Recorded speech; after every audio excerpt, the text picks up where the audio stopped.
If you put a piece of dope on the other side of the thing I love most in life, I will kick the thing I love most in my life in the face so fast you wouldn't even believe. I would stab that thing I loved most in the face. I would shoot that thing. I'd bury it in the river and never look back to get that little piece because I am so sick that I cannot handle this. It's either me or you. And it gets bad, man. It's so bad. That's why people kill for heroin. They kill to not feel sick.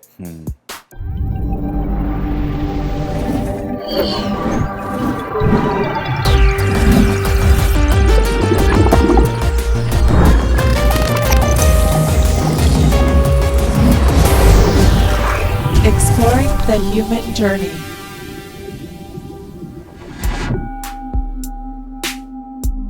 I'm Tyler Marsh. I'm 25 years old. I was a heroin addict for almost 8 years. Lost everything that I've had time and time again.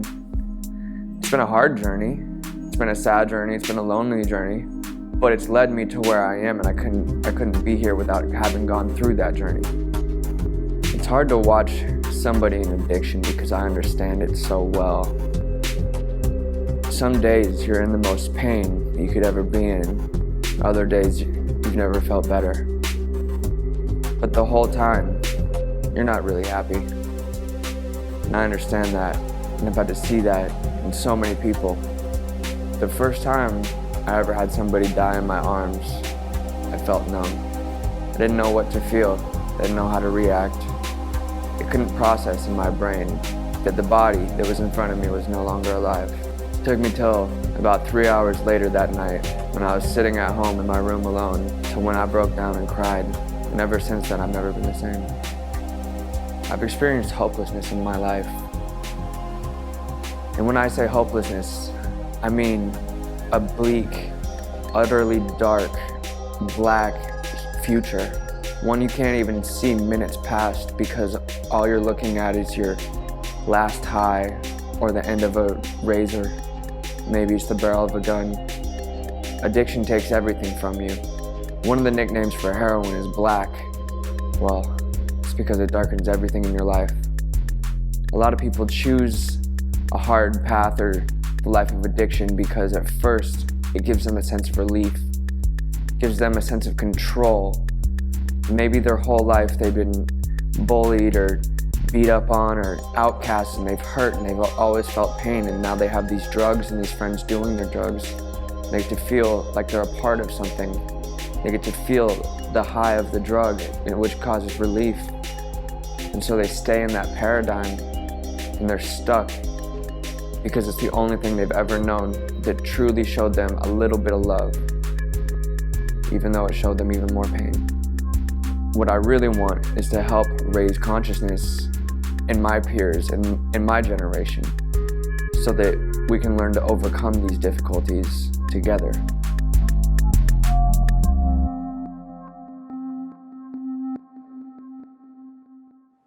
Hi and welcome. I'm so glad you joined us.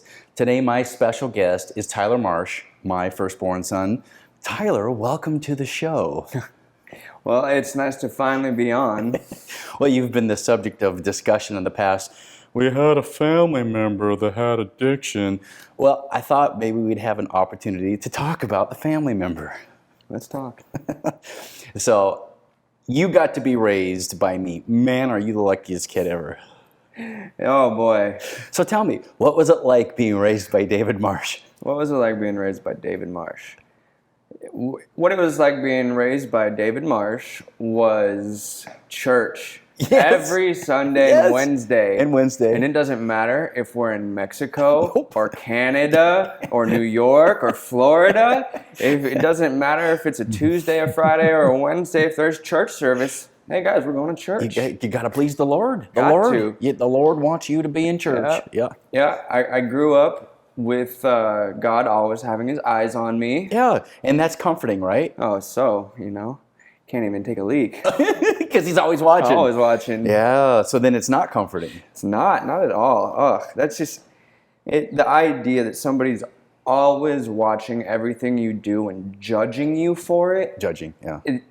that you can't have a scarier thought. Yeah. I've sat in front of real judges, many of them, and that is the most unpleasant time in your life. There's no worse feeling to be sitting there feeling so insignificant. This person has complete control over you. Yeah. You know, it makes you like, there we go, control. You feel like you have no control over yourself when you're constantly feeling like you're being judged. Mm-hmm. Yeah, that's really good.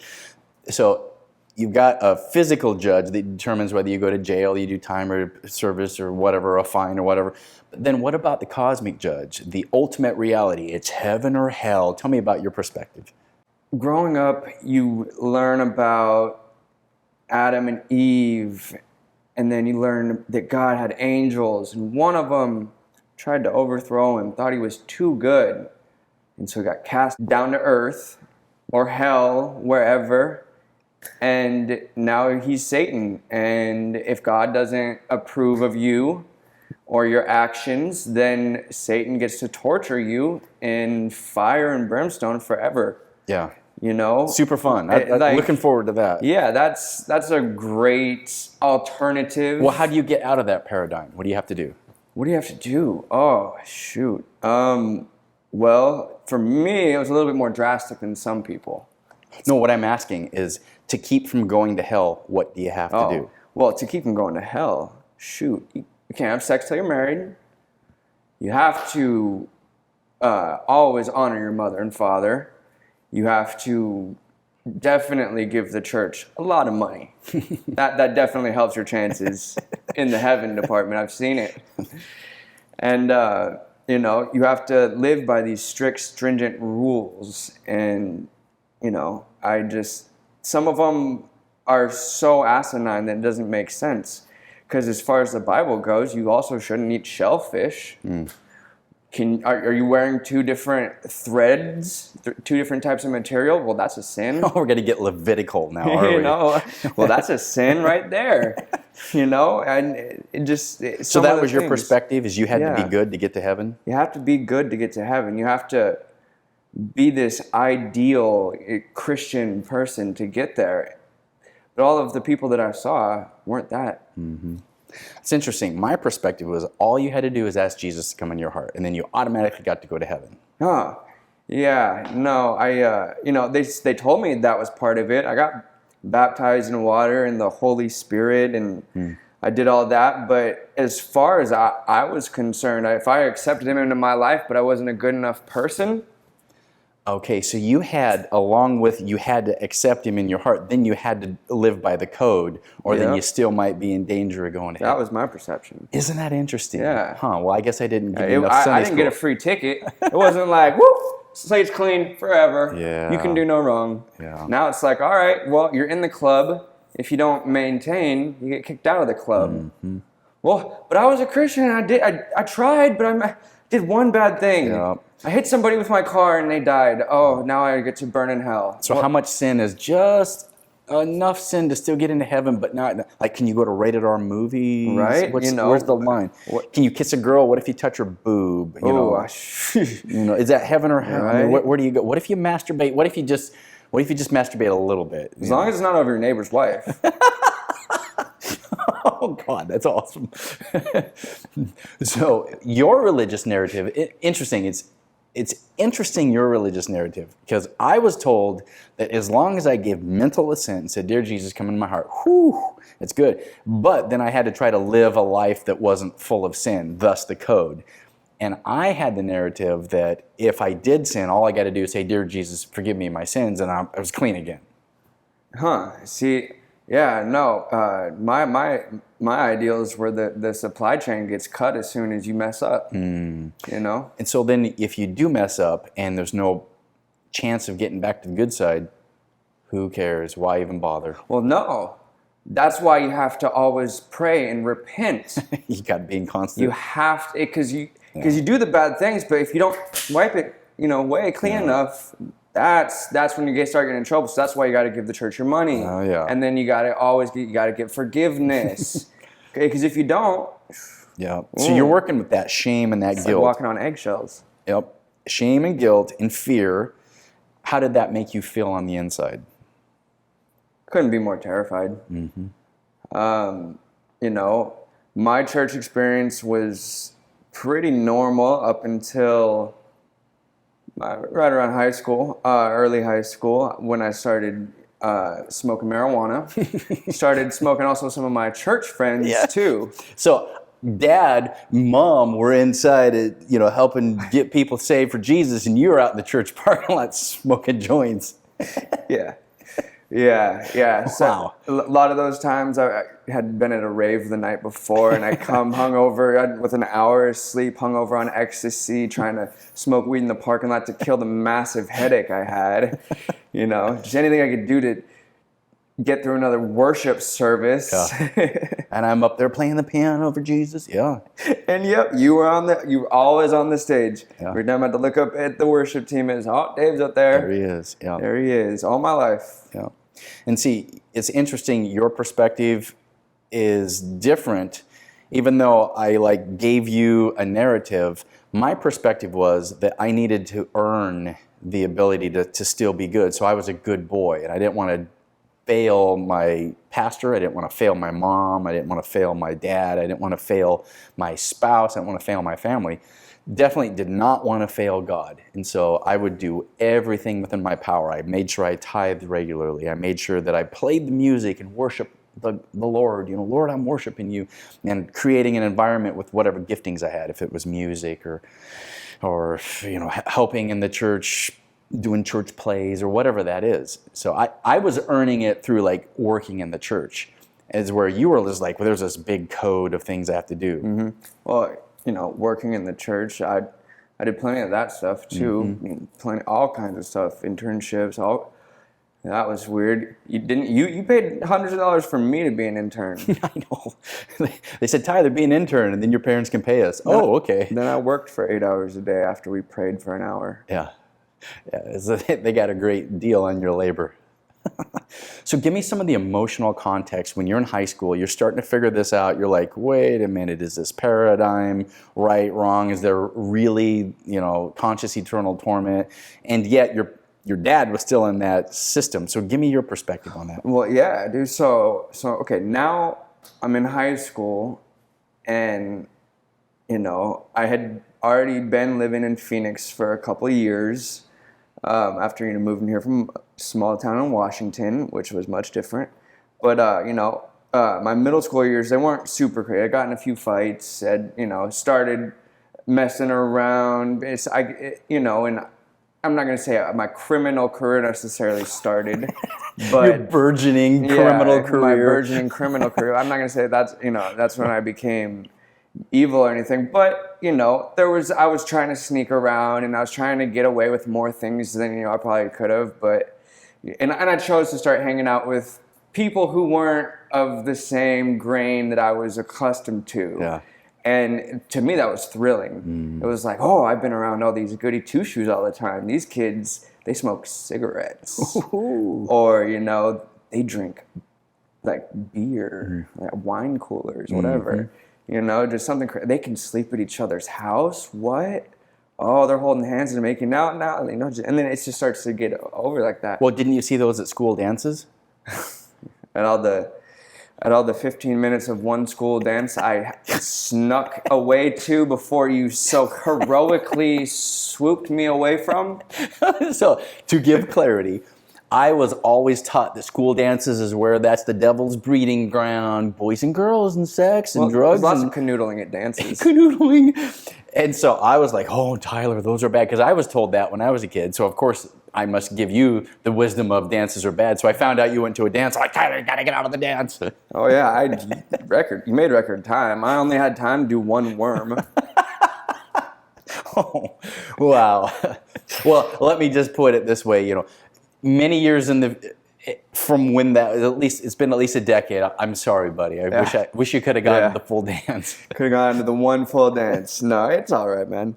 It wasn't a bad childhood though. It was strict. It was I did feel those constant eyes of judgment, but for the most part, I played the part. I did what I was supposed to do.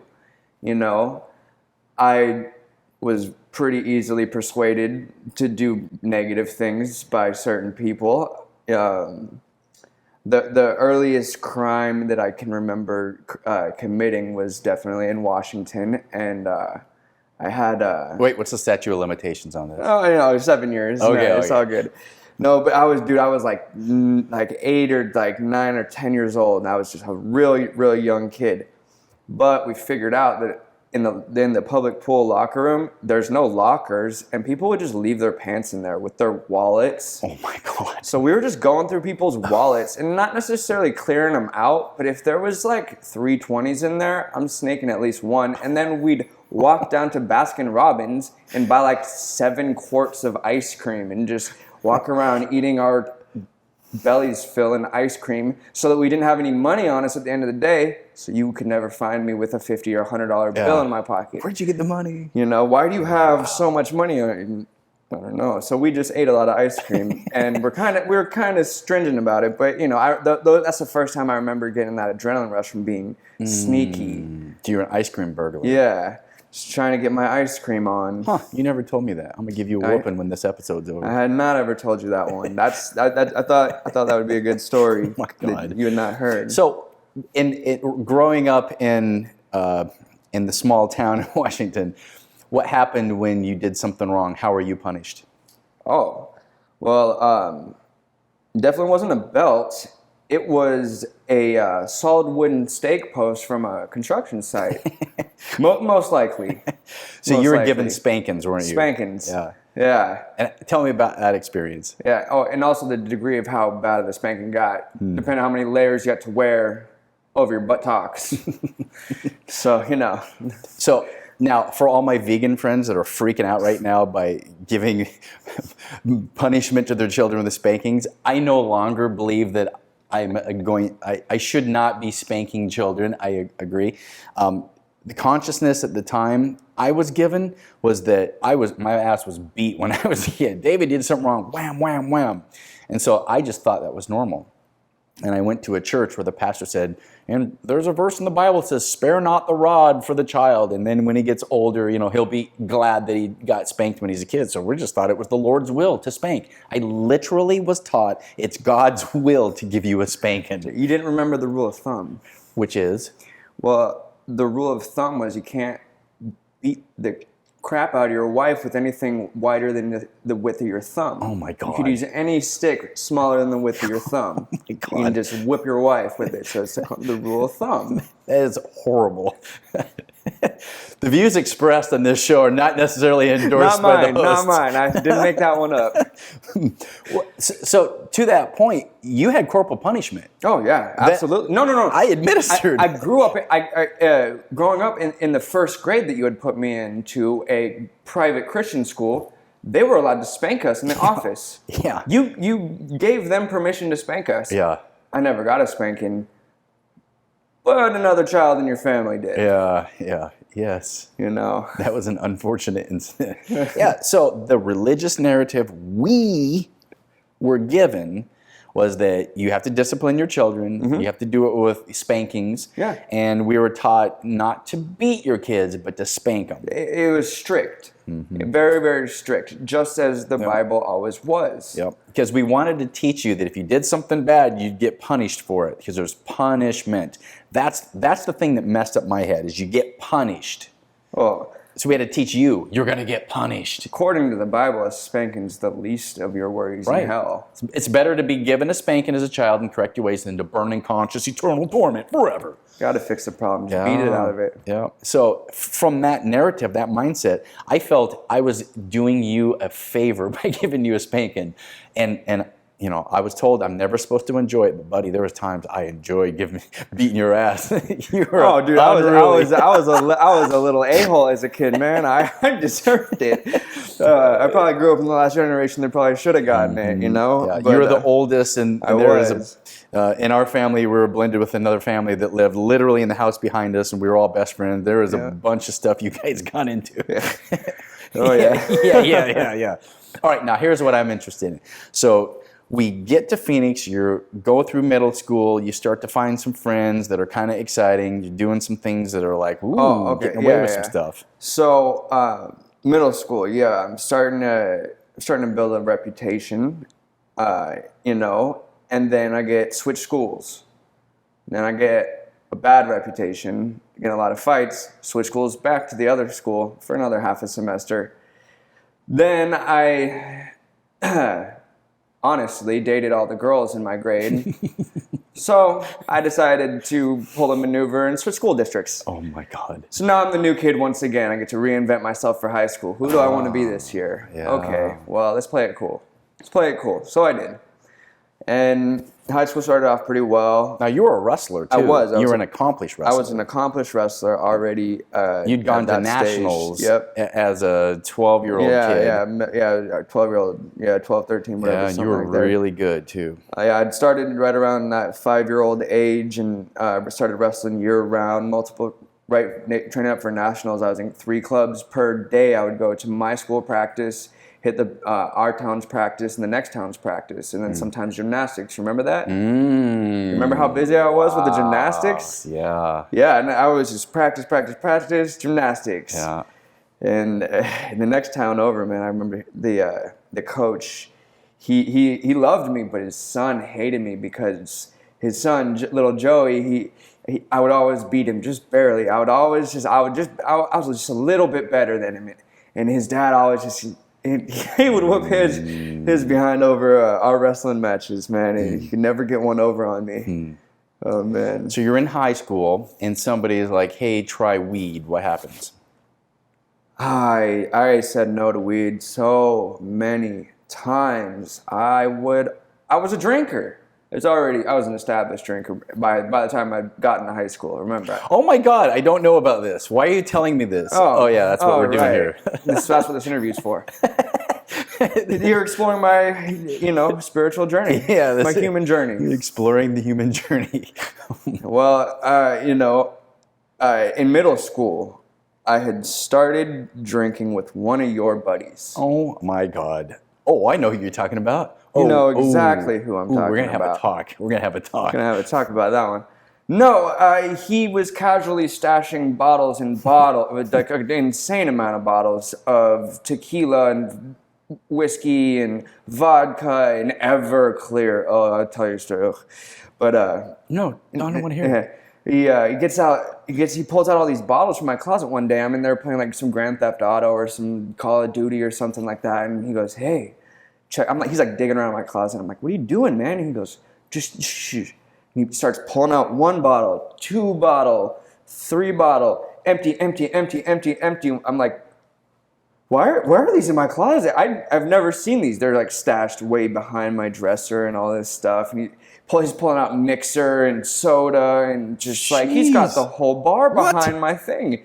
He's sleeping on the couch. I guess my room was the bar, and I don't know how. It seemed like he'd been in there for a while. I was just finding out about this, little secret shack that he was keeping in there. And he goes, "Hey, you want to try a drink?" And I was like, yeah, sure. I've had like a beer or 2 in my life. Sure, I'll try it, whatever. And I tried it, and he mixed a bunch of sweet and sour in it, so it tasted like candy. It was like, well, this isn't bad. And a few minutes later, I had actually been drunk one other time. I had a bunch of mini bottles at a birthday party and threw up brown birthday cake all over Miss Jones' floor. Oh my God. Yeah, that was pretty bad. It was white carpet birthday cake. But so I've been drunk one time, and this next time I drank, it didn't burn my throat. It was something new. It was like, oh, this isn't bad now. And my head got tingly. I got a little bit drunk, and everything was fine. You didn't find out. Mm-mm. I never knew. I was at church. Yeah, you had worship team practice that night for sure. It was one of those days. And so there began my drinking career. And, it started out 2-3 times a week. Then it built up to almost every day we were drinking. There was a couple times where it was like wrestling match night where I wouldn't drink or something like that. But other than that, it was almost a routine thing. And I just was trained instantly as an alcoholic. Huh. And because he wasn't established, into his mid-30s now. He'd been drinking for years and years and years. And so I learned off of his habits, and I would drink like him. Every drink that he would make, I was competitive, so I was trying to keep up with. And there, killed my little liver, and truly actually did kill my gallbladder. I had to have that removed. But that's because I started drinking when I was about 13. Oh my God, I did not know that. Wow. Yeah, I started heavily drinking when I was about 13. So by the time I'm 15 in high school, and my buddies are all starting to, smoke pot and stuff, I'm starting to hang out with these kids now instead of just like the goody two-shoes jocks. Starting to hang out with the cool kids, and the parties are Okay. the invites to the parties are starting to come around, and the older kids and all this stuff, and all the weed. And I wasn't interested because I was getting fucked up. I was getting messed up all the time. Yeah. And so to me, I didn't need anything else. I always heard weed was bad. That's the gateway drug. In my family, I watched my cousins drink a 30 rack of beer in a night and walk a straight line. So not your side of the family, but in the other half of my family, I had always seen drinking as a normal thing. I was the bartender at events for our family, and I'm always, sneaking stuff. But I grew up literally, actually, my older cousin, he told me, he said, "Tyler, don't mess around with the drugs or the weed." He goes, "Just stick to drinking." So I went into high school. Good family advice. And fair enough. I probably would have been all right. I would have had my issues and stuff. But it took until this one time I had a couple of my buddies over, and we walked down the street to a little neighbor girl's house, and she had a buddy out there, and they just happened to be smoking a little bit of the worst weed that you could ever get. It was like brown sticks and seeds, man.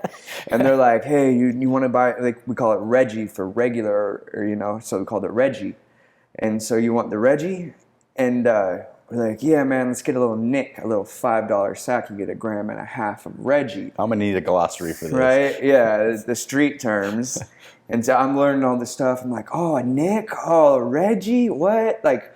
So one of my friends tries to roll a joint, and because of all the sticks in it, it pokes holes through it. So I take it the sticks are bad then? Oh yeah, the sticks are, but you don't want the sticks. You don't want the sticks or the seeds, and that's all this stuff is pretty much. It's bad. We call it brick weed. It comes in from Mexico. You buy it by the pound for cents on the gram. It's so cheap. But so he tries to roll it up, wraps another paper around it, tries to spark it up, and we smoke this little joint. And I didn't really get it, man. It was bad weed, bad joint. I'd never smoked before. I never had my endocannabinoid receptors in my brain activated, so I didn't understand the feeling. It wasn't like a drunkenness.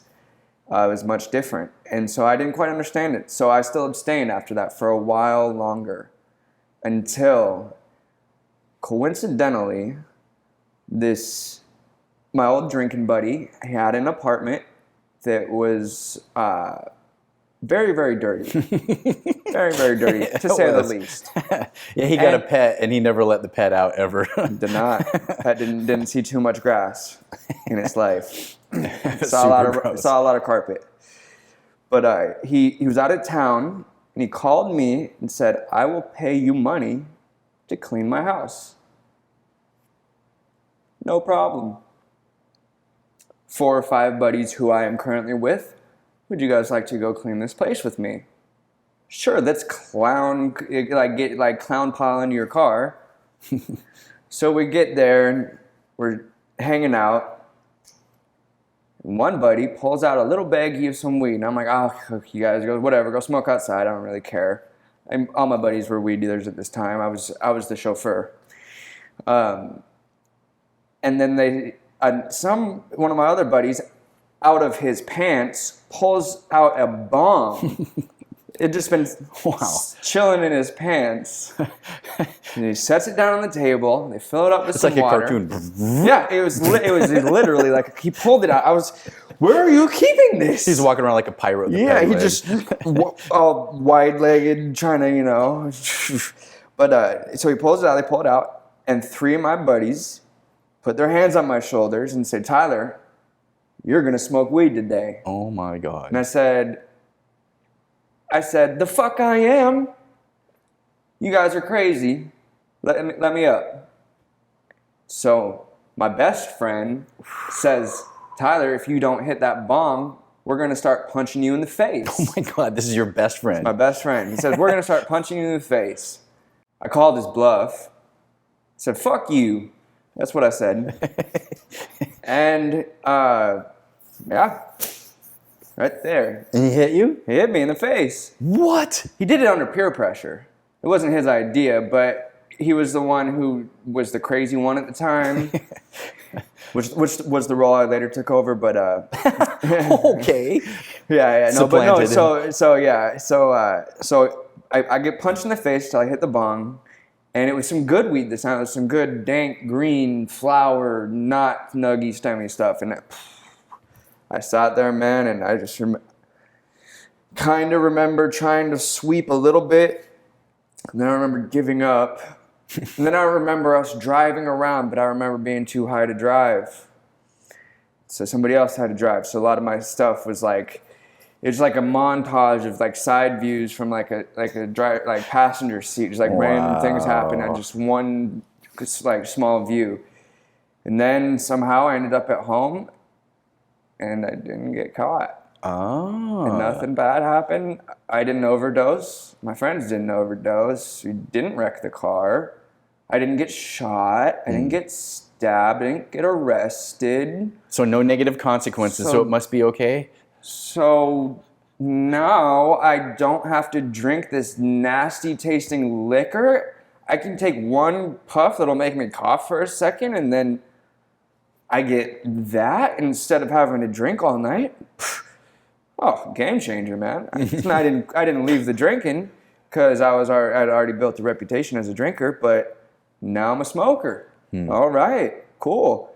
So shortly after I started smoking weed, I went to the one of the local smoke shops that would sell tobacco products to us. We would go get our Swisher Sweet blunt wraps and papers and stuff. Well, I went there and I bought a pack of Prime Times.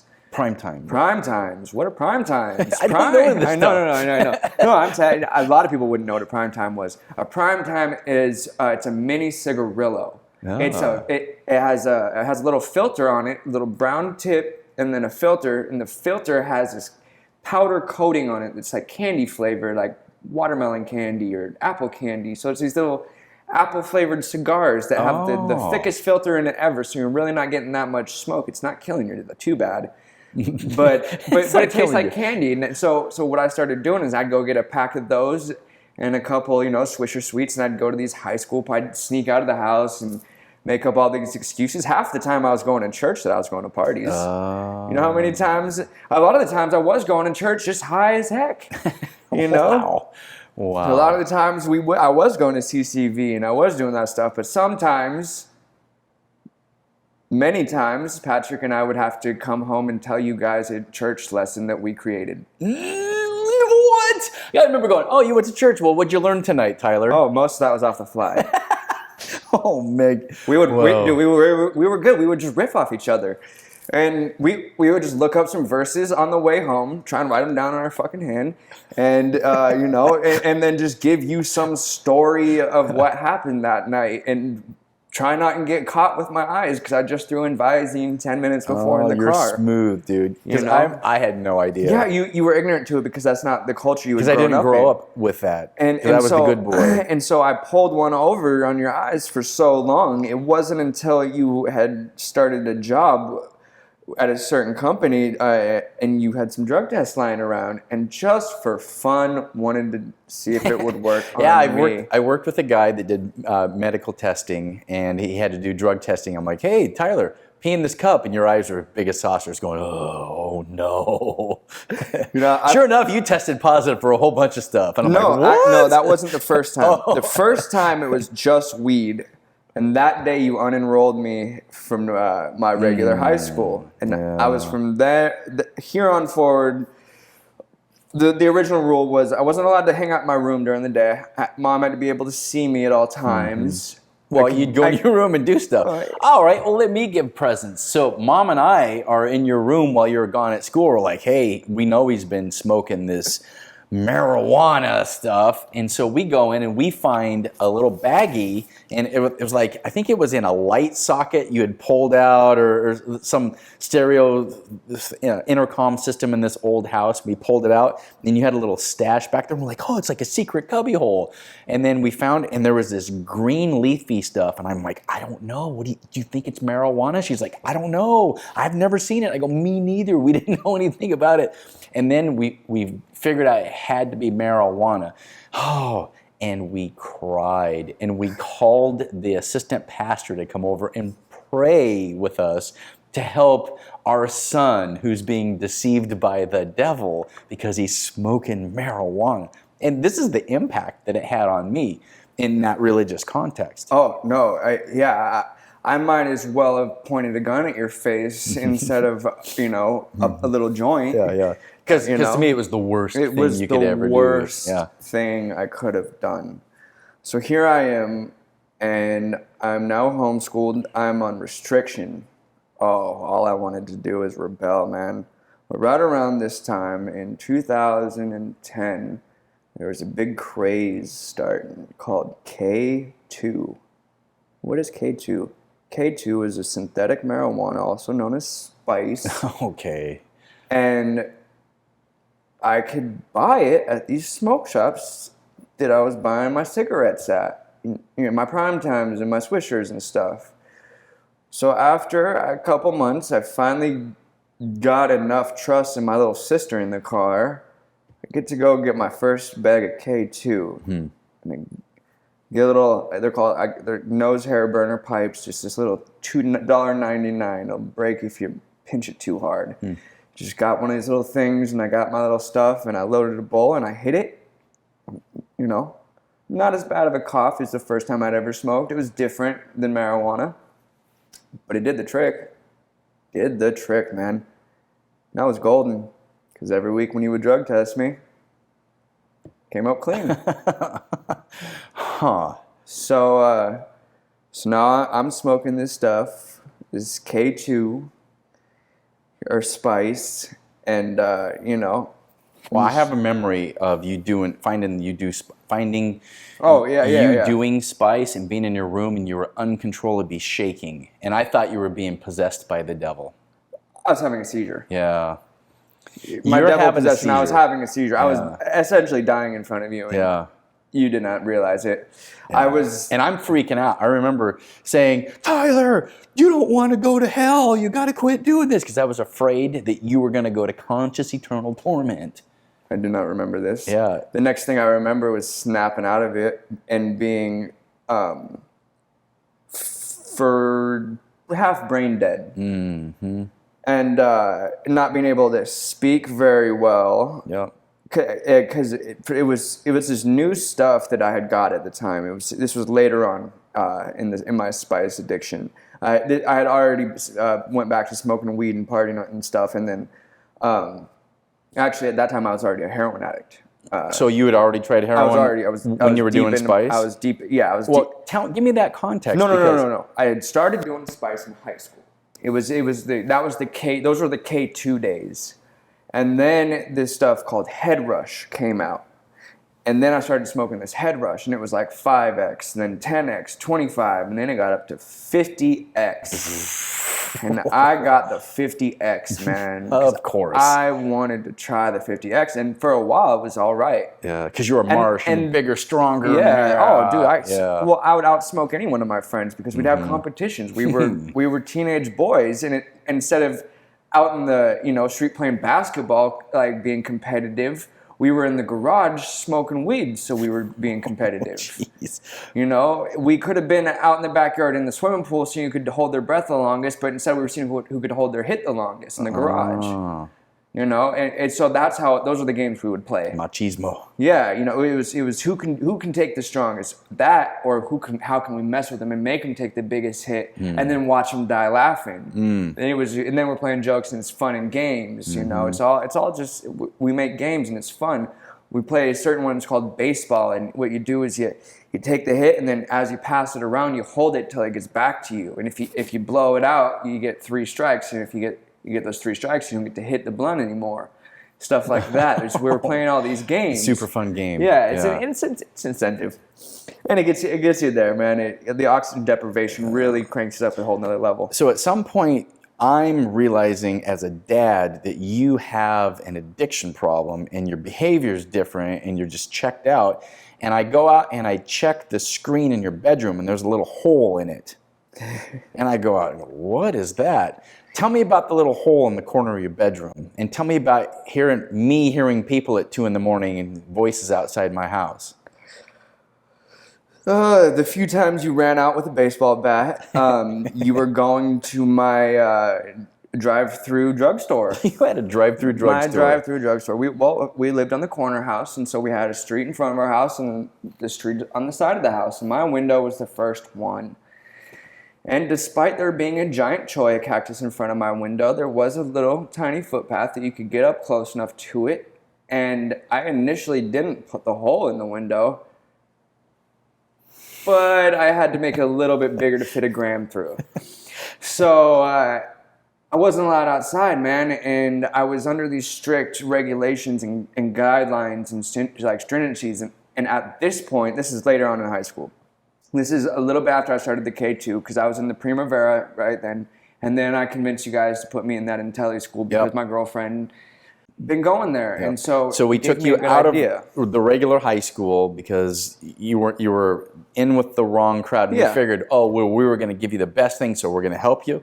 We're going to keep you in confinement because this is all a fear construct. Yep. So we're going to have you not have access to any of this, and that'll fix you. No and then phone, we're gonna, Facebook, nothing. Yep. And then we're going to put you in a local online internet school, and then so we're going to try to keep you safe by controlling you and confining you. We're going to keep you safe. Well, no.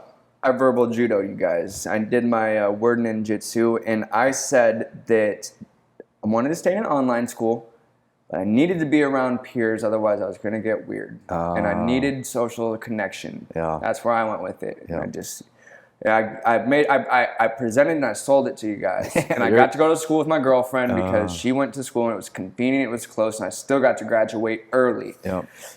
And I graduated early with a 3.0 GPA, man, despite everything else. I was a drug dealer, a drug user. You know, I was doing everything I could wrong. I was a gangbanger at that time. I was doing it, man. Now, you had left the house. I remember it was a month before your 18th birthday. You were 17 years old, and I knew you were in a cycle of addiction. I'm like, you can't stay in this house and do drugs. And you go, okay, I'm going to leave. I'm like, whoa. Oh, no, you almost shot Mom in the face with my gun that you found in the backyard. I did not almost shoot your mom. Stop saying that. I did not almost shoot your mom. I did find a gun. I will cut that. Okay, I did find a gun in your bedroom, which totally freaked me out. No, it was in the backyard. You found a backpack that was hidden in the shit on the side of the yard that had a little bit of weed and my gun in it. And I found a gun, and it freaked me out because I didn't know why you had a gun and what you'd done with that gun. I'd stolen the gun. Ugh. I'd robbed the house to steal the gun. God. It was a convenient robbing, but that's how I procured that gun. I had recently been put in the position of drug dealer. It wasn't necessarily my choice. Oh my God. Somebody put the drugs in my hand and said, I need you to sell these because we need the money. Okay. And that day I sold the amount that I had. And at the end of the day, I had $600 in my pocket. Wow. At the beginning of the day, I had maybe 10 from the day before, you know, had enough to buy a gram of weed, but because somebody put this in my hand, I sold it all. I just called the people I knew and I said, hey, I've got something, and it was gone. It was a miracle. To me, it seemed like a miracle. It's a miracle. It's a miracle. And I was able to pay for the thing I needed, and I could get another ounce. I doubled my money. So you're in the cycle of addiction already, and now you've got this incredible flow of cash. You can call it this cycle of addiction if you would like, but at that time, I wouldn't say that I was necessarily addicted to any one substance. I was a heavy user at that time, not quite addict yet, where I needed to do anything. I could have dropped everything I was doing on the drop of a dime, and I would not have had any adverse reactions. I hadn't done any substances that were amount of any substance that was so hardcore that it would cause withdrawal. So therefore, I wasn't addicted to the point where I needed to do that. Okay. I was a heavy user. It was not social use. It was heavy use, borderline alcoholism, drug addict, stuff. At the ripe old age of 18. Yeah, and now I'm 18 and stuff. But I was doing what are more known as party drugs. It's like cocaine and ecstasy and like shrooms and stuff. And you're just kind of mixing it up here and there. Who's got what weekend, where does the supply come in and who's got stuff. And, we're just kind of switching it up, seeing what we're experimenting with all of this stuff still at this stage. But it's heavy experimenting. I was a dealer, so I had the stash and I had more of it, and so I was gaining my addict habits because I was becoming accustomed to now I always have it because I am the supply. And you had moved out of the house. And I was out of your house. Place now. You gave me the ultimatum. You said you can stop selling drugs or you can move out, and I said I'll go pack my stuff. You literally go, okay. And you go, I'm going to go pack my stuff. I'm like, whoa, I didn't think you literally said, I didn't think you would say that. I did not think you would say that. And you go, yeah, I'm good. See you, Dad. And I'm like, huh. And I cut and run because at that point I was self-sufficient, man. Do you remember that day? I do. Very vividly. I said, okay, I'll go pack my stuff. Do you remember what I did? You cried. Do you remember the hug I gave you? Did, yeah. I gave you a hug. Now this was you're going off to war, like you have cancer, you're gonna die hug. This was, you're gonna die, and I may never see you again.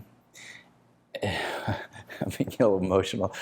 I literally remember feeling your cheek against my cheek. Yep. You're my baby, you're my firstborn, and I'm like, okay, you're gonna go fuck your life up and you're gonna die and I may never see you again and there's nothing I can do about this. And if I try to even tie you up and stick you in a cage, it's not gonna work. You had tried damn near. I literally had. I was out of options. And I was like, well, if I never see you again, I wanna have this one last memory. Yep. And that was a possibility at that time. I was reckless. I was reckless, man. I was like I said, at that point I was the crazy one in the crew. I was the bulldog, I was the pit bull, I was sick 'em. Okay, who's getting it now? Who's getting it now? Don't mess with Tyler and Marsh. Don't mess with Tyler and Marsh. Yeah. So then I had to change my name, man. Had to start going by aliases because now I'm starting to get into stuff, Now it's not just fights, now it's robberies, and now the DEA is looking for me, and now my friends are getting locked up, and now they're starting to die, and now things are starting to go terribly wrong, man. And the whole time I was doing it by myself because when I was 5 years old, I was put onto a wrestling mat. And I was told by my father, Tyler, it's only you on the mat. You don't have a team behind you. You don't have me out there. If you're going to win, it's going to be you. If you're going to lose, it's going to be you. It's up to you, Tyler. And he put me out on the mat. My legs were shaking.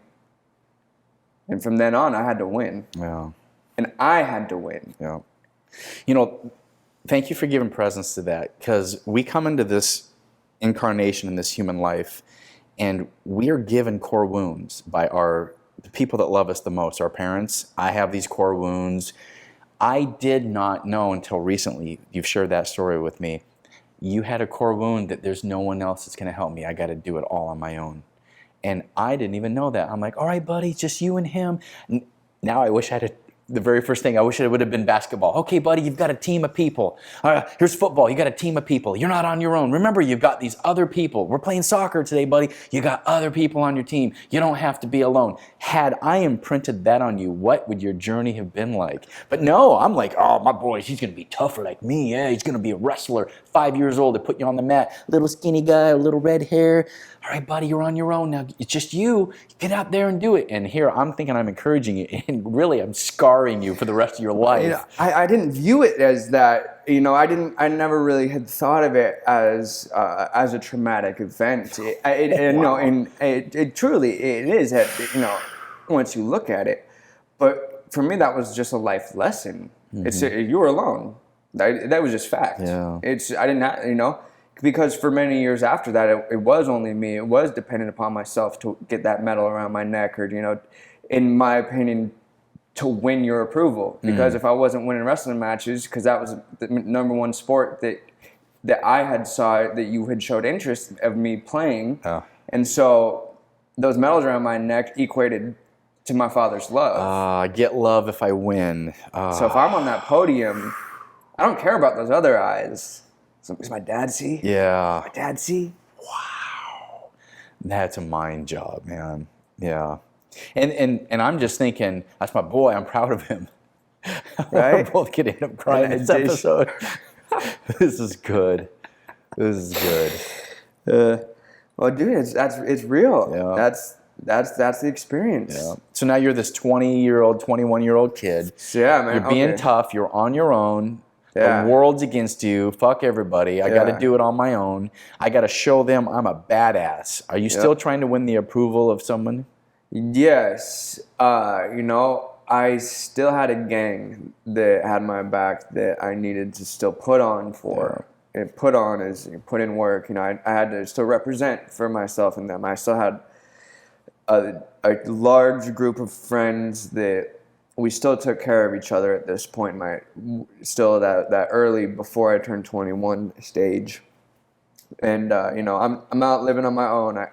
When I was 17, I figured out a way to get a car and car insurance and my own cell phone bill and all this stuff. I figured out loopholes until I turned 18. I could sign those contracts. I did it. I made sure I survived. I did all of this stuff. The whole time I'm drug dealing. The whole time I'm making thousands of dollars a day, not getting arrested. I'm slick. I'm good. I'm clean. Now I'm getting more and more guns, and it's becoming more and more violent. And the drugs are getting a little bit more heavy, and we're doing them more and more. And then we're really starting to do more and more, man. And then I had a falling out with a girlfriend, and on very, very short notice, I needed to move to Montana. And I went to Montana to raise hell. I went there with bad intentions. Not good ones. I didn't know what I would get into. I didn't have plans per se because I knew no one. But I had been up there a summer before, and within about 45 minutes of me searching, I was able to find a little bit of hash. So I knew my chances in that town weren't too bad of me having a little bit of fun. I'm about 18, about to turn 19 at this point. So I move out of town on short notice. I just pick up and drop everything. The job I had, I was working construction, my drug clients, everything, friends. Everybody thought I died. It literally, I was getting messages from months of people thinking I was dead because I just disappeared out of life, out of everything. Now I'm up in the hills of Montana.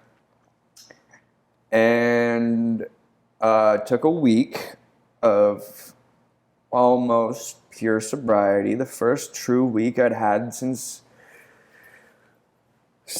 you initially had caught me and pulled me out of school.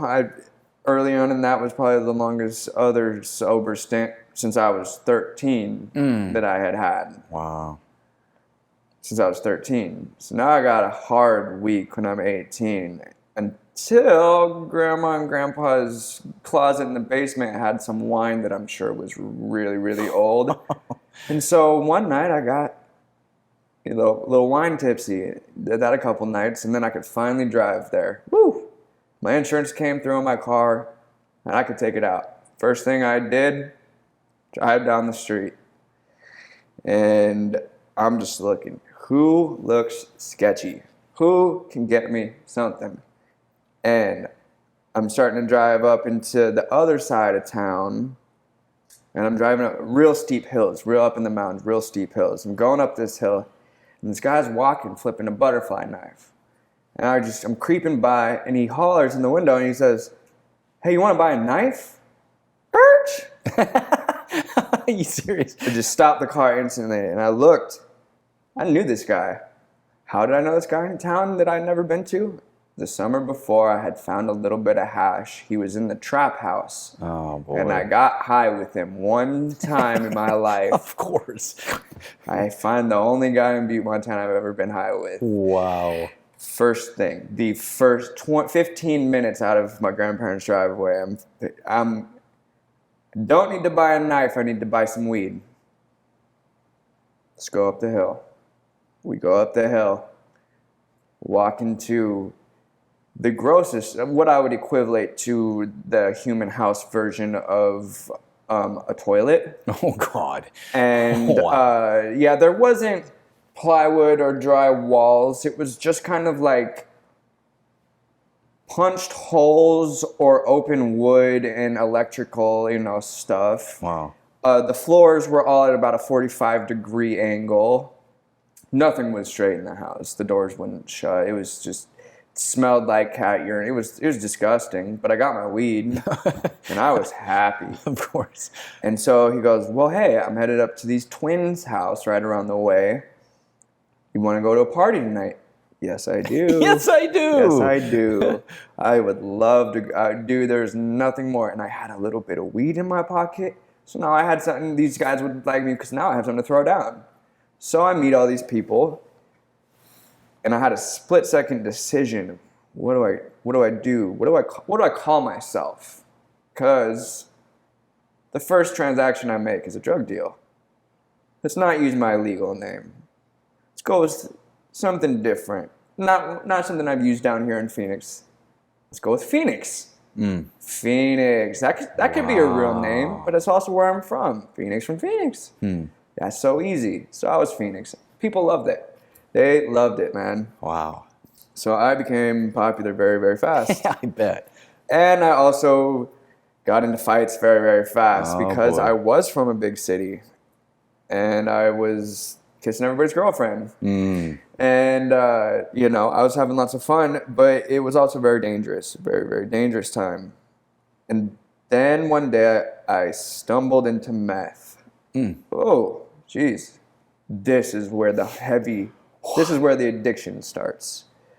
Didn't start with the heroin, it started with the meth. That's the first time I ever remember doing a drug that made me feel like I could do anything. Oh, wow. I didn't need sleep, didn't need food, and I could do everything. Superhuman. Proficiently. And you can at first. It as bad of a drug as it is, it's helped me keep jobs in the past. It's helped me get promoted in jobs at certain times. The benefits of meth. Wow. And it's also caused me to be more ill than anything in my life. And nowadays, if I get a scent that even reminds me of that, I start to get nauseous and I get sick to my stomach. So have you ever had any experience making meth? I have had experience making meth. I learned... I walked into my first meth lab in Montana. I became a meth dealer after I'd tried it. I figured, well, I was already selling weed, might as well sell meth. It's way more profitable. Okay. So I became the main distributor of one town, and when I became the main distributor to that town, I started needing bigger packages. So I got to go to the cookhouse, and I started to see these guys, cooking up meth. And so I started picking up little stuff there. Cut to Phoenix, Arizona. First day I got back, I was wanted by the cops in Montana for some robberies and some other things and stuff. Not necessarily me specifically, but I was definitely going to go to jail for the things I had been doing. So I needed to get out of town. I needed to, on short notice, get back to Phoenix. So I bought me and my buddy a plane ticket, and we came down to stay with you. And first night I got back, I called up my old friends, the ones that would still answer my phone call, that my ex hadn't corrupted. And they're excited, man. They want to see me. They come and pick me up. We go about 3 miles down the road, and we park at a park. And we're sitting there with the doors open and stuff. And the line I said is, "Where's the weed at?" And they said, "We don't smoke weed anymore. now we do heroin. Okay. Well, I've done meth before. I've done all the other drugs. Heroin can't be worse than meth. I'm not addicted to meth, like, per se. I was just doing it for 9 days in a row without sleeping. Wow. That's the longest I was ever up. Wow. We instead of calling it today, we call it a 3-day. Because we would be up for 3 days instead of 2 days. So a 2 day, like today would be a 3-day. Wow. It was a punny thing we would do, but yeah. So tried my first hit of heroin, man, and I didn't get it. It's like weed. I didn't get it. I was like, maybe I didn't do it right or whatever. My friends were smoking it, but I just didn't get it, man. Didn't take until a couple days later when I tried it with a little bit of cocaine, and I did a lot of both of them, that I truly understood why people might try this substance. I was blown out of my mind, man. What did you feel? I was about to explain that. I started to get real clammy, man. I started getting cold, but I was like hot and cold and sweaty, but it was real weird, and started getting tunnel vision. And then my friends asked me to walk outside with one of my good buddies to go make a heroin deal, and I had never made a heroin deal before, so I started shaking. And I walk outside to be his backup, and I'm shaking, dude. If something goes down, I was probably too messed up to even handle myself. Nothing went down. It was a clean drug deal. It was nothing but friendly. But in my eyes, I was paranoid. I've seen plenty of people get robbed, and I had robbed plenty of people. This is heroin, and I was not used to that yet. It was new to me. And heroin's hardcore. No matter who you are, you know that heroin is hardcore. You can be a hardcore addict, and you know heroin's hardcore. And so I was cautious, and nothing went wrong.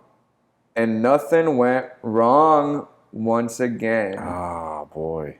Man, I'm 18 doing heroin. I've been drinking since I was 13, and I've never had any consequences other than with you.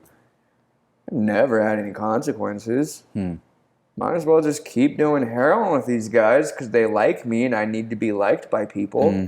Yeah. I have to have some sort of community, and they're the ones who, I used to get in fights with other people with, and have had my back, and we've done all the things. Okay, well, I guess now I'm doing heroin, but I'm not an addict. Not an addict yet. Not an addict. Not shooting up in a dumpster with a bum quite yet. Oh my God. Not quite yet. So, about a month and a half later from that time I tried heroin, I take it back. I'd done it once before I moved. Right before I moved to Montana, in spite of the girlfriend I was with, she told me if I ever tried that, she would never get with me again. So I tried one puff one time just to say that I could try it in spite of her. So I had no real experience. I got back and I was like, well, I've done the meth, tried the one hit before. I don't get it, but okay, do this. Cut a month and a half later. Wake up with the flu. Not feeling well. Runny nose, sick to my stomach. I don't feel like, kind of achy.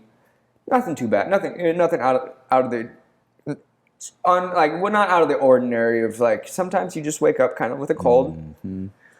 And I had aspirin, a cup of warm tea. Yeah, exactly. That's exactly. I was about to say, hey, mom, where's the Dayquil? Whatever. Dayquil will fix it. Yeah. And my buddies call me and they go, we used to call each other compa, compadre, compañero, compa.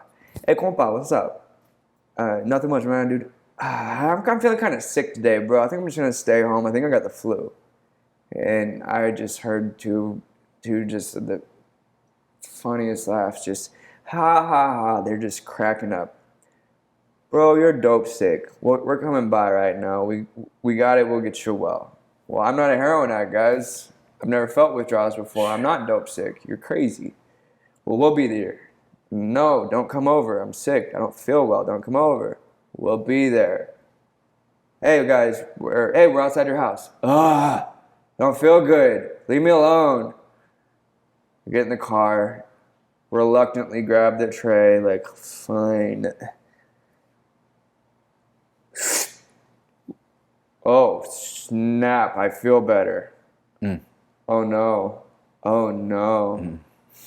I didn't realize how bad it would get, but I knew right then I knew I was done. I knew I was hooked. So your buddies are over there helping you, and they're getting you well by giving you medicine. Yep, they're giving me the medicine for my Wow. sickness, and they're helping me out. And at this point in time, I was still just getting it for free. I wasn't paying for heroin. I could not have had more friends be drug dealers. 6 friends, 5 of them were drug dealers. Wow. 5 people giving me free drugs all day long. Heroin. You're gonna become an addict. I didn't ever not have it except for this one morning. But I didn't know I needed it. So you had it on this aluminum foil. I had it on aluminum foil. It's called, you freebase it. All right. I was a base head. I would find foil, and I had no idea. Yeah. What is this foil? I was a base The little head, lines man. on it and stuff. Yeah. Yep, freebasing it. You get the bottom of an object hot, and instead of applying direct heat, you would freebase. And then you would inhale the fumes with the straw. Inhale inhale the fumes with the straw, and try and hold in the smoke as long as you can and not blow out any, because you don't want to waste any. That's the trick, is you don't want to waste any. I've seen people get punched over blowing out smoke. Oh, geez. I'm not joking. Wow. I've watched knives get pulled out over blowing out smoke, taking too big of. If you take too big of a hit off somebody's tray, you can get stabbed. You can get shot for that. Oh, my. That's not a joke. That's very much a reality. Dope is a different game, man. The heroin addiction, you don't have a choice. There's no I can endure the withdrawal. To use the most drastic metaphor I possibly could, if you put a piece of dope on the other side of the thing I love most in life, I will kick the thing I love most in my life in the face so fast you wouldn't even believe. I would stab that thing I love most in the face. I would shoot that thing. I'd bury it in the river and never look back to get that little piece, because I am so sick that I cannot handle this. It's either me or you. And it gets bad, man. It's so bad. That's why people kill for heroin. They kill to not feel sick. Wow. They don't kill for the high. They kill to not feel sick. So in these years, we found you in a hospital. You had been John Doe for 3 days. You were on a ventilator. You had a tube down your throat. And somebody somewhere figured out who you were and were able to contact us. And you had been in a coma, and you had said that you had had a near-death longer than experience. when you found me. Indeed. Tell me about your experience having a near-death experience.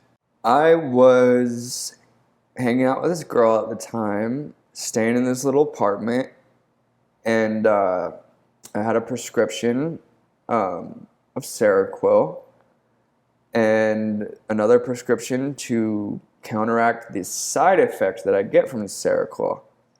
What's Seroquel do? Seroquel is an antipsychotic medication that you would give somebody. So it was prescribed by a doctor? Yeah, it was prescribed by a doctor. Okay. It was for like sleep and like because I was diagnosed crazy and all kinds of stuff. But yeah, I had a doctor who kept trying to shove it down my throat, even though it makes me twitch uncontrollably, like restless legs, but through my whole body, just kind of uncontrollably, just sitting there, just can't stop it. And so I'm withdrawn one night, and you can't sleep when you're withdrawn. So I take a bunch of these Seroquels, and I take a little bit too much that my counteracting medication isn't working.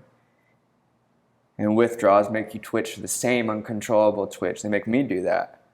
I have two things in my body protagonizing me to twitch now, and I'm getting more and more ill.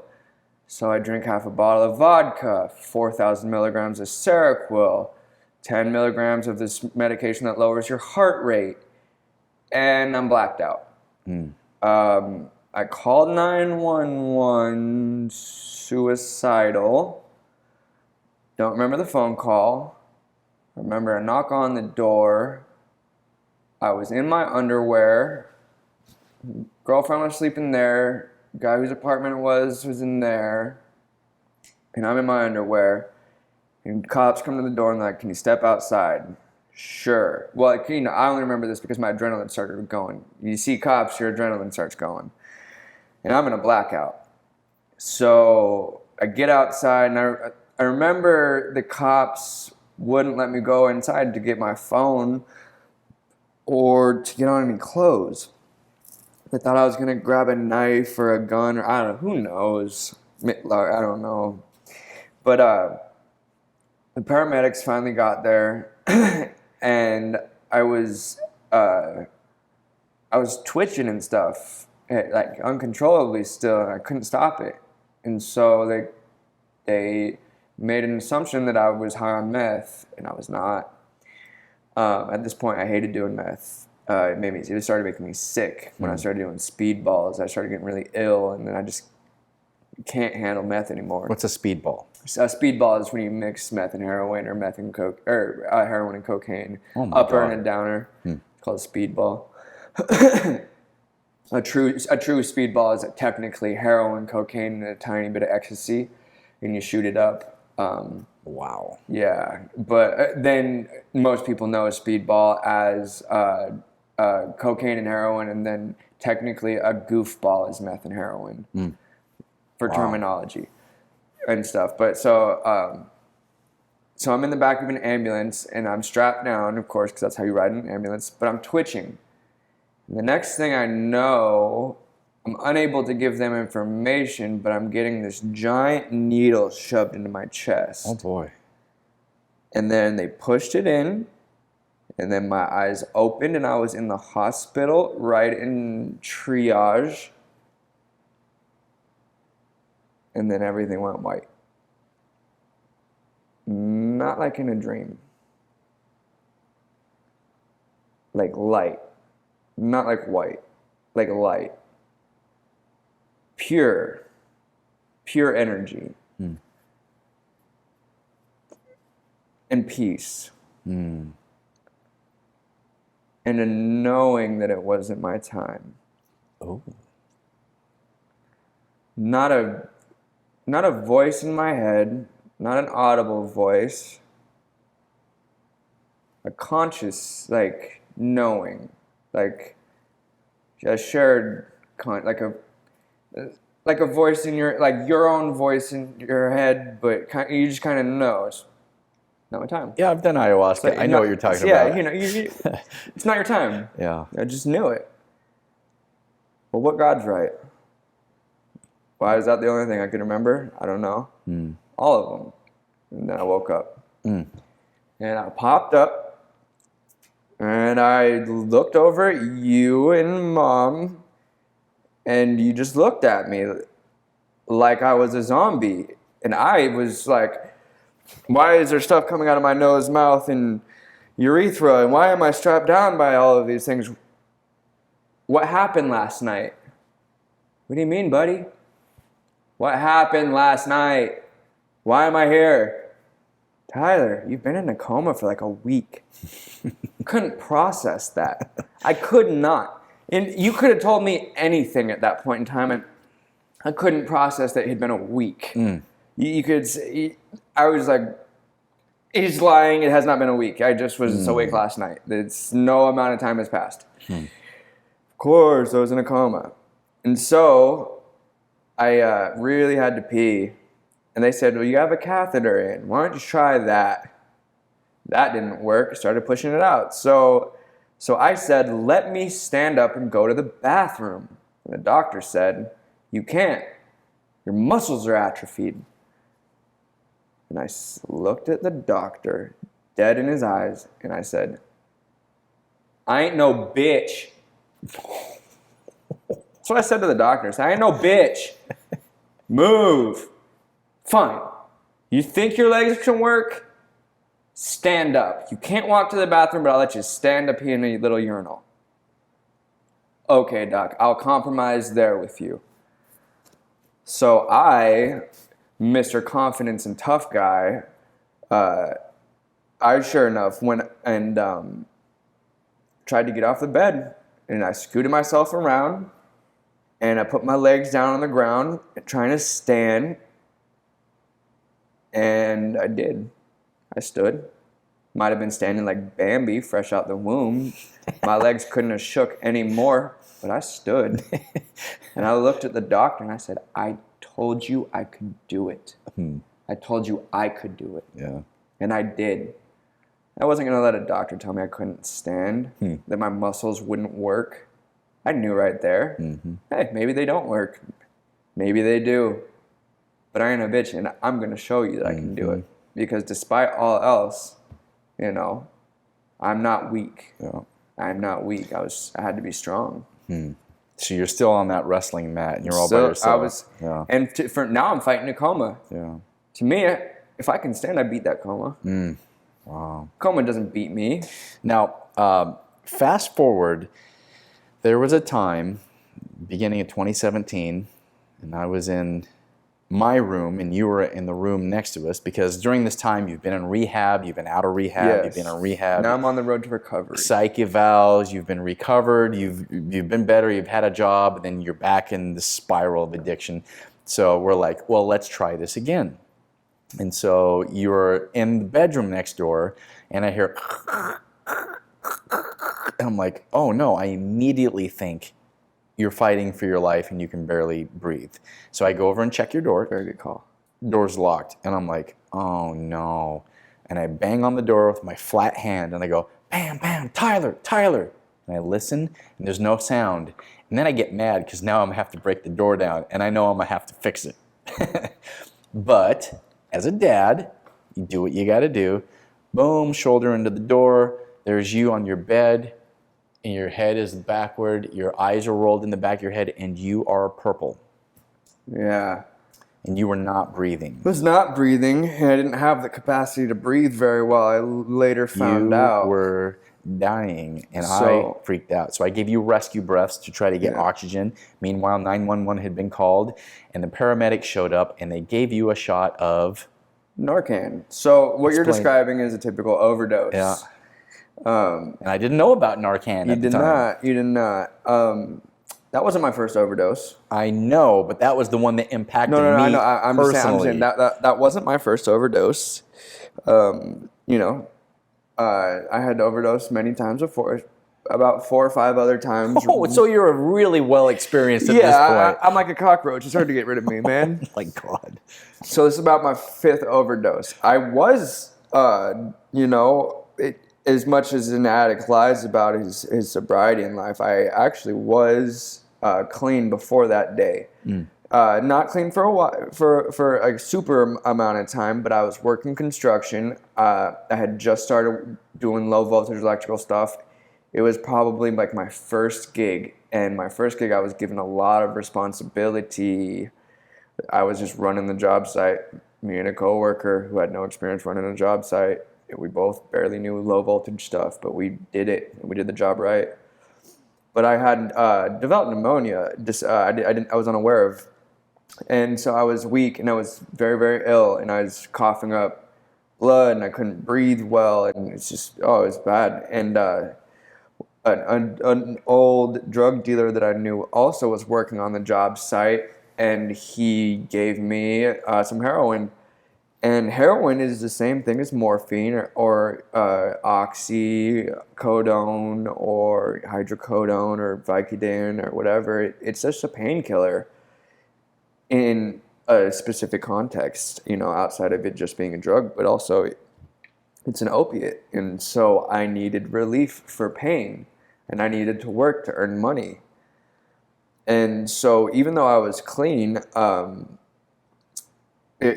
I accepted the sack for free. I didn't pay for it. And I got home, and at that time I was an experienced dope shooter. I was using needles and I would shoot dope, but I was clean, and so I decided that I would smoke it.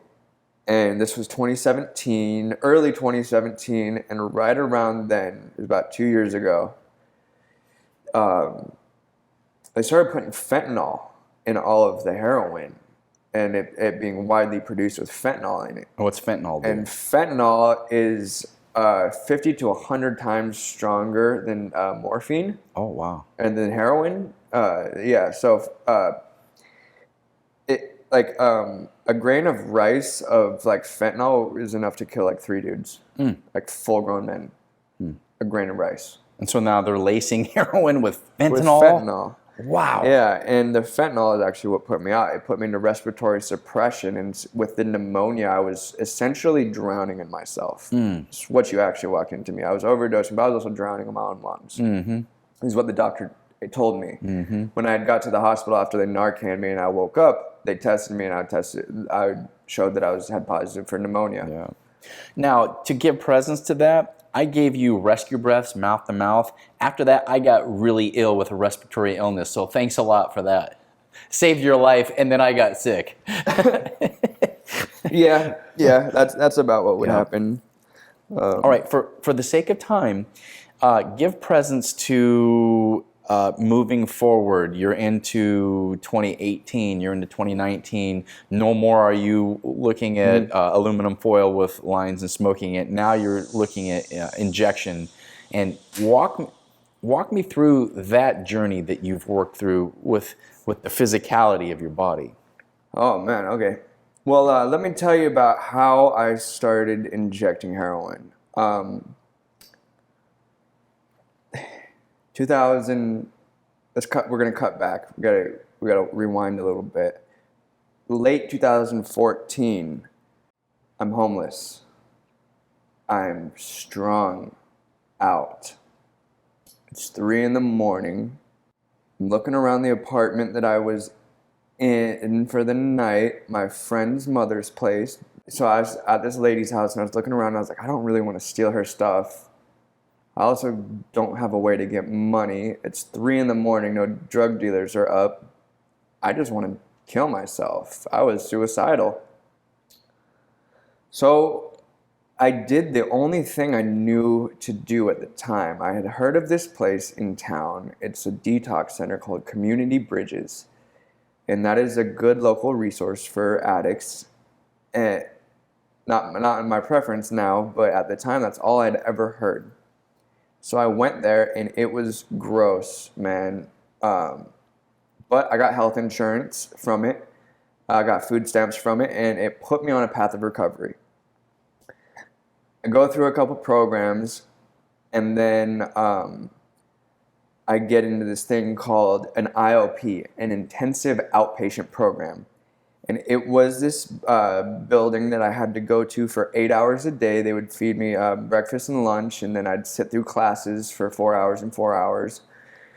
And it was a dual diagnosis program. It's for drug addicts and people with mental illnesses. And I met a guy there. We became friends.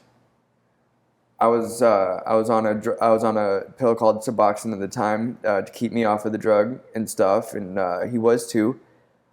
But one day we'd both missed a dose. We were hanging out, and we had about $30 between the two of us. And we're both addicts. We haven't been high in a while. We've been doing good. Oh, you deserve a reward. So we deserved a reward. Oh my God. So this guy in my sober class, while I'm trying to get sober. You know, I've been clean a couple months, but I go over to his house, and clean guy, nice house, nice family. We go into his room, and we're okay, ready to get high. I don't have any foil. My mom hasn't kept foil in the house for probably 6 years. My older brother's an addict, and I'm an addict. You're not gonna find foil. Okay, now I can't get high. I've got an extra needle. Well, I've never shot up. I don't do that. Okay, then you can't get high. Well, no, I bought the drug. I paid for most of that. Like, I'm not going to not get high. Give me your arm. Fine. And this guy, he tied me off. He put it in my arm. Watched him register some blood, which was, you know, I was familiar with the process, but I'd never had it done to me before. And then he put it in, and he took off the tie, and not like smoking. Instantly, I was in heaven. It was like getting high for the first time, but like the best thing in the world. It was a game changer. Are you kidding me? I don't have to taste that nasty smoke, and I can get that, and I don't even have to do as much. I can do less from putting it directly to my brain than smoking it and wasting it. And what? Now I can save money. I'm a frugal addict. I'm a frugal addict now. So now I'm shooting up, man. I must not be a very good addict because I don't have any veins left. Well, I must be a normal addict because I don't have any veins left. Because that's what happens when you start shooting up. Slowly, your veins grow scar tissue and they start to collapse. Then you can't register any more blood. You can't get the needle to go in. You can't get high. Then you got to find new places. And the last time that I tried to get high was shortly after an experience that you and I had together where we did mushrooms. And after that, I don't know if you remember, but I showed you my legs, and they were just bloody and like had poke marks and bruises and holes all up in them. And I just looked at you and I said, Dad, I don't want to do this anymore. I have to torture myself to get high. Like, this isn't fun for me. It hurts. Like, I'm digging around inside my skin to try and find a vein to hope to get this drug inside my body. This isn't worth it. Like, I just, you know. And then from that day on, I have been clean since then, you know. And, you know, I've had other clean stints in my life and stuff, but, you know, now I'm focused on me, and I'm focused on my spirituality and being a yoga instructor and my schooling and all of this stuff. You know, I'm starting another new job while I'm still building my business, and things are just on the upswing, and things have been going great. You know, it was late 2018. I started going to school, and you know, things I believe now are better, especially between us and, you know, better in my situation than they have been in many, many years. Well, let me give presence to some of that now. Okay, so something that really changed is with this whole religious paradigm, while you're going through addiction, I am also looking at this human experience going, what is going on? And so about 2015 is when I go, it's got to be something better out there than this heaven-hell paradigm. So I start looking for answers to help with this internal struggle that I have of why would God have this paradigm where there's heaven and hell, and if you don't get it right, you go to hell. And it's not for like a while, it's forever. And so that's the narrative that I was given. And so I began to search for answers. And part of that that revealed answers was the study of near-death experiences. So to have you share with me when that had happened to you, I was like, oh, because I was really keyed into learning about that. So I began to deconstruct from that fear-based construct to realize there's something better going on here. And then when I read the book Journey of Souls, it really gave me language to the fact that we're a spiritual being here having our human experience. You're part of the divine having consciousness. And I went, oh, I get it. There's some language. And Dr. Michael Newton, he said, you choose your parents, you choose your body, and you choose the path you're going to take. And I went, oh, well, if that's true, then I chose my parents and I chose my journey. Wait a minute, that means Tyler chose his journey. And I'm like, oh, so I had at that time, I think that was about 2018. It was about 2017. It wasn't that long ago. But it gave me some language around, okay, Tyler has his own journey to go on. And I exonerated myself from the guilt of I'm not a good parent. I didn't do a good enough job. And I carried a lot of that shame and guilt. So as a parent, you feel awful. If your kid's in addiction, you're like, well, I'm the failure. My kid's an addict because it's my fault. That's a heavy space to be in. And you walk around thinking, oh, I'm unworthy because my poor kid. And you really want to help your kid. You see your kid spiraling out. So I get some liberty around that. I realize you got your journey. And I was able to be in a space where I'm like, you know what? If you die, you're going to be okay. You're going to have your journey. And I am convinced that you chose to come here and have something difficult to go through. And if you didn't get it right, you probably have to come back and do it again for whatever your soul wanted to accomplish in this time. So I went and I did a hypnotherapy session with Gila Kedem Ferguson. And I had Gila as a guest on my show in one of the later episodes of season 1 of Exploring the Human Journey. Wonderful lady. And in hypnotherapy with her, I saw you. And I saw me and my spirit guide in the afterlife realm. And you were, it was kind of funny, you were this white light and you were riding like a motorcycle, like you had a leather jacket, you were this cool, tough guy, and there was a group of people around you that were like your guides, and you were like 7 miles away, and you were going around from group to group, and you were trying to find somebody, and I was watching, and you and me locked eyes from like 7 miles away in this, interdimensional place that we're at, and immediately, zoom, you're right in front of me, and I'm like, whoa. Because there's no time or space in consciousness. And I'm having this hypnotherapy session. And you said, I am looking for someone that is strong enough to be my dad in my next life because I have a hard journey to go on. And I'm like, oh. And you said, I've been asking these people, and they're like, no way, man. I do not want to be involved in your hard journey. Nobody would do it. And you said to me, would you help me on my journey? I go, yeah, I'll do it, but it's going to take a lot of my energy. And the further story was then my second child asked if I would help, and that used all my energy. And then Gail said she would help, and that gave me energy. And my third child said he would help, and he had a different journey to go on. He'd actually give me energy and support me. So there's this family dynamic that I believe we have entered in. Now, who knows? When you're in hypnotherapy, you're just kind of in that in-between sleep state. You still know what you're doing, but you can vision and see. I don't know if that's real, but that was my experience. It sure felt real, that you had a journey. And that led you and I down a path of saying, let's try to find the conscious space on your journey, the conscious space on my journey. Who am I? Why am I here? What's going on here? I'm convinced that you and I are the divine having human experiences, as is everyone who's watching this show. We're all little parts of God having a God experience. And so in this beautiful journey that you've had in this three-dimensional ego construct of I'm Tyler and I'm strong and I got to prove to you, you have had this addiction journey. And you and I have done some plant medicine ceremonies. Mm-hmm. We've done some ayahuasca. We've done some mushroom ceremonies. And recently you and I had a profound shamanic experience where we did a mushroom plant medicine ceremony. And I began to channel and get information. And you and I were both nurtured and fed through that.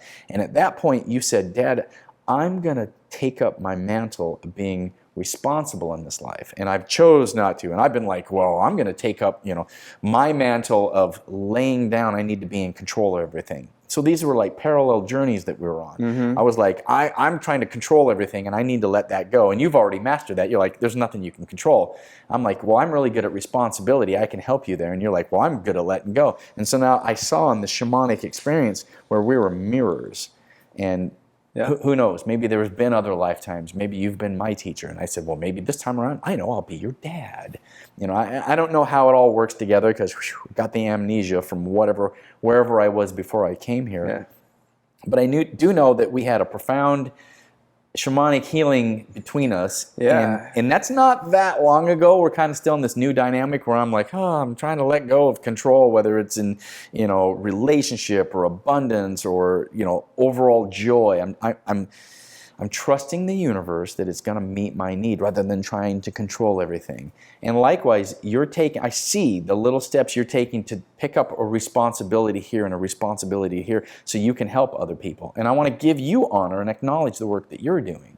Thank you very much. Yeah, man. I just the other night even I was having a conversation trying to help a couple because their kid is 22 and he's going through some stuff that I have been through.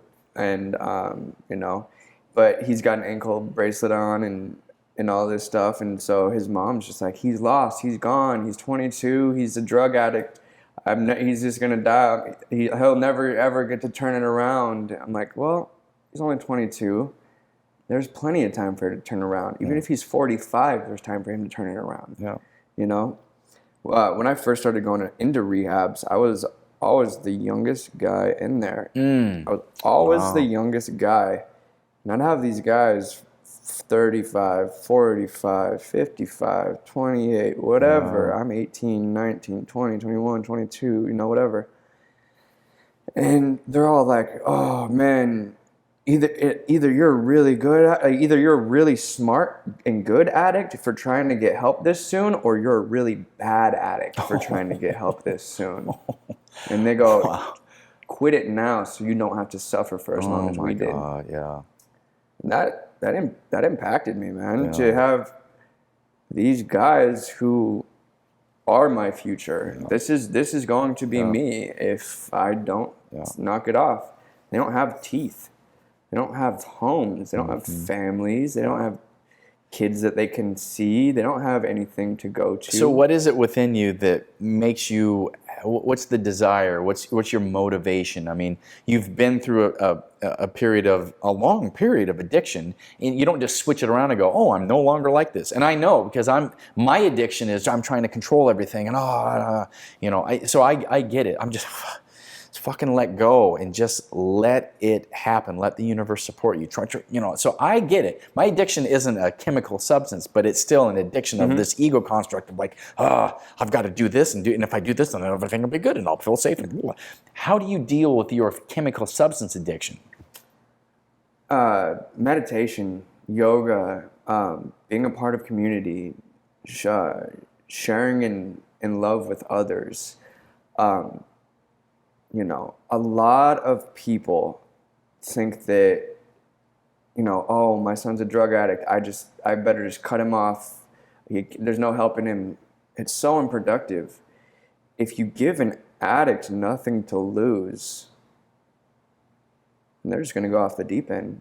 They don't have anything to lose. Why should I stop doing drugs now? Why shouldn't I do these till I die? I don't have a family. I don't have love. I have nothing. I have no hopes, no dreams.